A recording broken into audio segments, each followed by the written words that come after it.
Hi, everyone. Hello.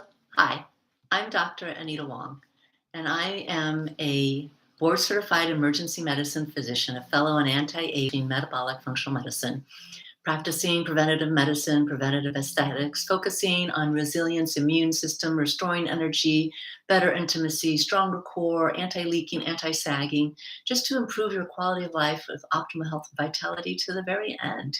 We all want to be vital and functioning to the very end. That's my goal for myself and why I do these things, just to help you out. And I think sleep is one of the most important things. It's one of my four pillars of health.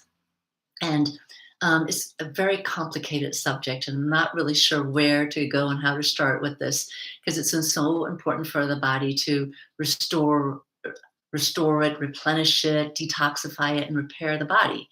Um, I think most people know, and most mothers know, that sleep deprivation is really a form of torture. Right? It's going to reduce your concentration. You think slower. You're kind of moody.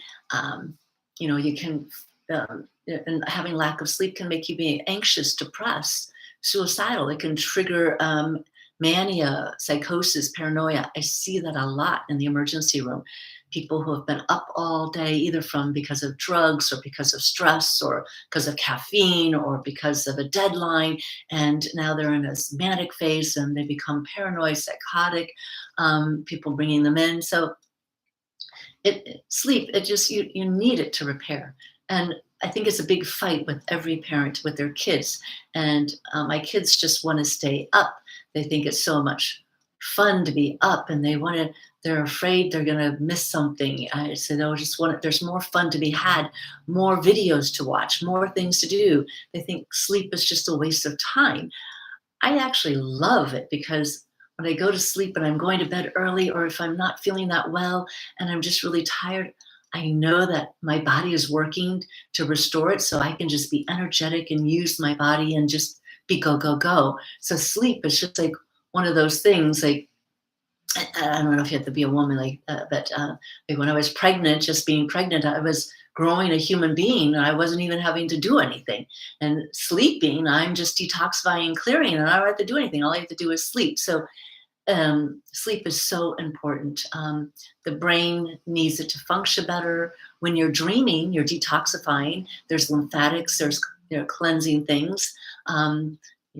Grumpiness, it melts away. People who don't get enough sleep are a little bit grumpier. It helps your body to fight off illnesses. If you don't get enough sleep, you'll meet that little strong virus, and then you just get hit by it. Sleep helps you digest. Sleep helps you balance your hormones. When you don't get enough sleep, that hormone gremlin that actually helps you with cravings and hunger, that can go cataswampus. And so I was so happy when I got off of night shifts, because night shifts was really detrimental and keeps me up and not able to sleep as well and detoxify. And so night shifts helped, problems with weight control. So shift workers, you have to work a little harder on this. Um, and then you're just detoxifying. And then if you have lack of sleep, it's associated and known, it's associated with high blood pressure, diabetes, heart failure, coronary heart disease, and cancers. Um, so I think when I think about sleep, I think about it, if we don't actually sleep well, our mitochondria, the powerhouse, they can't function very well. Um, and people will come in to me and they'll say, I just can't sleep. I have, and I was like, well, what type? There's so many different, if it's an acute insomnia, acute inability to fall asleep in less than 3 weeks because of stress or because of some situation that's happened, that's a situational thing, and we'll get over that. But a lot of times it's because that monkey brain chatter is going on and you can't stop it. And maybe your neurotransmitters off. That to me tells me if there's no stress, if you're over the stress and it's not an acute situation, which is usually less than 3 weeks, maybe you just don't have enough GABA. maybe your neurotransmitters off. Maybe we need to look at seeing what is your GABA levels. Um, People who fall asleep easily but then wake up and they can't stay asleep. No, people, we actually don't sleep soundly. We wake up 7 to 15 times a night. We turn, we toss, we're moving. Our organs are working. They're running a marathon, cleaning, detoxifying us. Maybe there's some grumbling, some pain, some issues, and maybe that's waking us up. We used to sleep in 2 cycles. We were sleeping about four-hour cycles, so that's about a 2-hour cycle. So we wake up about 2, 3 a.m. That's usually after you've been detoxifying, when you had a deep, heavy, deep sleep. Then you turn in your bed or do something, you wake yourself up. Some people just wake up and they're wide awake, but you need to then go back to sleep. And maybe that's, you don't have enough serotonin. So if your gut isn't healthy, not making enough serotonin, and you don't have the right amount of neurotransmitters to produce that, because serotonin then switches into melatonin. So so it's a complicated system that's going on. And so we need to have the deep sleep, and then we go into that lighter REM sleep where we're kind of awaking. So so somebody is a light sleeper and they get noise or disruption and that. But so so sleep is a little complicated. I think taking just a sidetrack, I think if you don't get enough sleep and during the day you're sleepy, take a power nap. Power naps are good. It's just you restore, and your body's craving that, and it can just recharge you. As something that can also happen. But I think is for me the tips. I mean, sleep hygiene is the main thing, right? So people, I think, know all of the sleep hygiene things, hopefully, right? And the causes of not sleeping well is drinking too much alcohol, close to bedtime, caffeine to close to bedtime, eating too much sugary processed foods close to bedtime. If you have sleep apnea, if you're taking medications, if you have chronic pain, if you're stressed out, if your hormones are imbalanced, if your neurotransmitters aren't imbalanced, if your circadian rhythm is off, if you are eating lots of sugar, carbs, not having healthy fats, not enough magnesium, not enough tryptophan, which converts into serotonin that helps you relax. So maybe you need some turkeys, tuna, chicken, things like that. Complex carbohydrates, which helps produce serotonin, like starchy vegetables, butternut squash, sweet potatoes. And you might want to have those at dinner, because then you make your serotonin and then release up your melatonin. Magnesium is important, getting it from your leafy greens, sesame seeds, sunflowers, seeds, raw cocoa, fermented raw dairy. But if you have problems with dairy, that may not be a good thing. Oats, vitamin B. Vitamin B is so important because it really helps with our nervous system.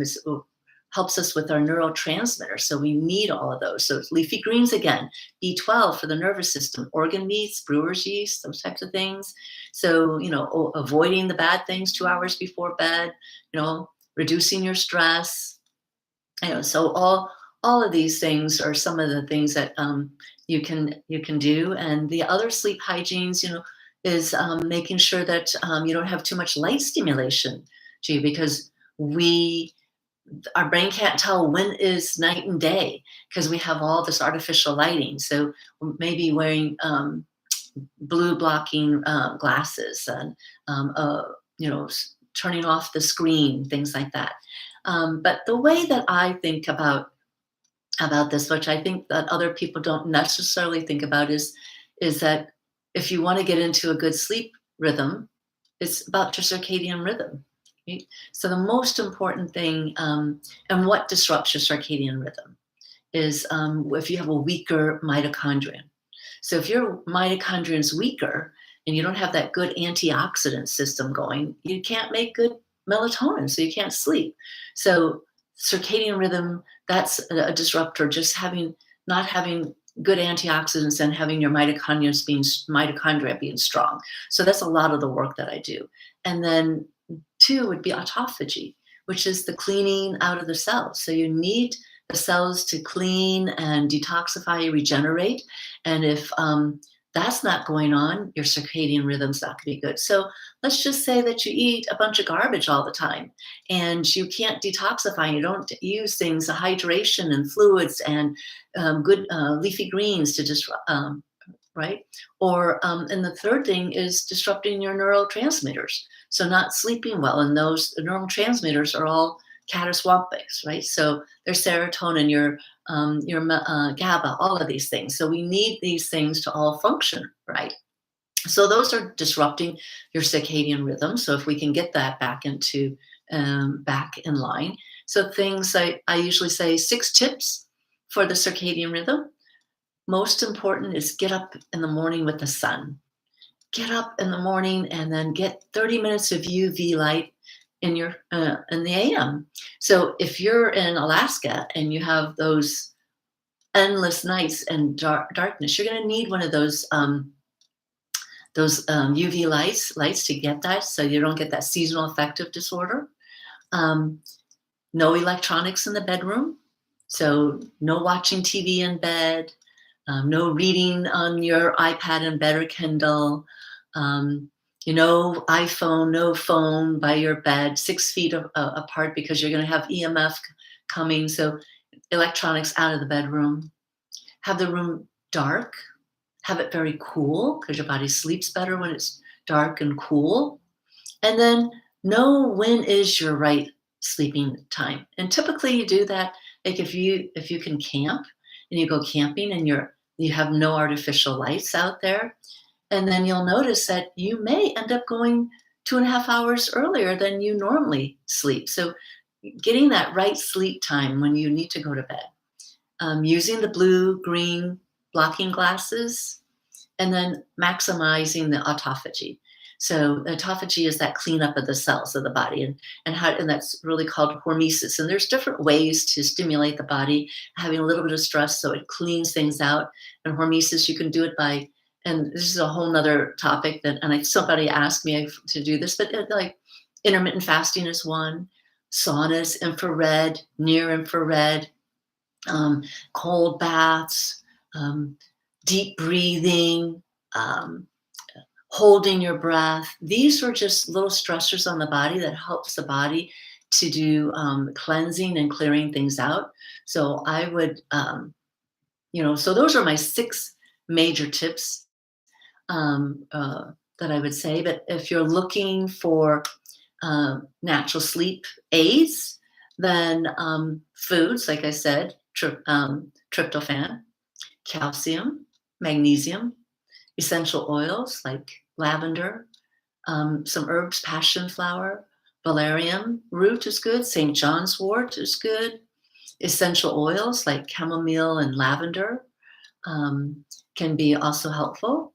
Other ways to promote sleep, you want to do, meditation, just relaxation, managing your stress, managing the light, exercising when you exercise. And if the body actually probably works best with this body and is around 5 o'clock exercising. But if that's too stimulating for you, you're going to want to exercise in the morning. But exercise is good. Adjusting your diet, eating a clean, rainbow full of color. I know you're probably tired of hearing this. If you listen to my other videos, it's always the vegetables, plate full of vegetables, and then having a routine set of a bed, right? Time that you go to bed. And so my last final tip would be is just like some of the melatonin rich foods. If you don't, is like I like actually I like tart cherries. So I'll use that sometimes if know that I've been under stress and not sleeping well, I'll have some little bit of this organic apothecary tart cherry before I go to bed. But bananas, rice, ginger, barley, tomatoes, radishes, red wine can be, but you don't want too much alcohol, or tend to be melatonin rich. But I stick to the cherries.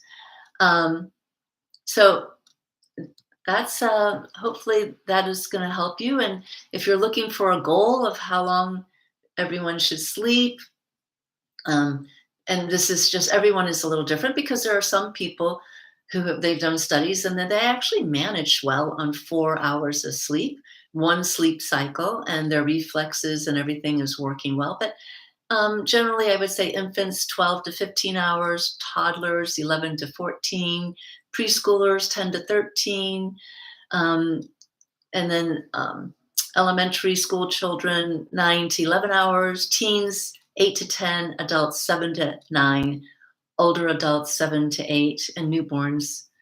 I think I had said that already, but 14 to 17 hours. But um, oh, anyway, so hopefully that you find this information helpful. Share it, pass it. Please let me know if you're what you're interested in hearing about. Consult your doctors before you make any changes, and I'm happy to work collaboratively with your primary care physician. They can think of me as a subspecialty in optimizing your health and wellness. You can reach me at my website at anitawangmd.com or 949-734-0580. And you can schedule a complimentary discovery call with me, and we can discuss your issues or concerns.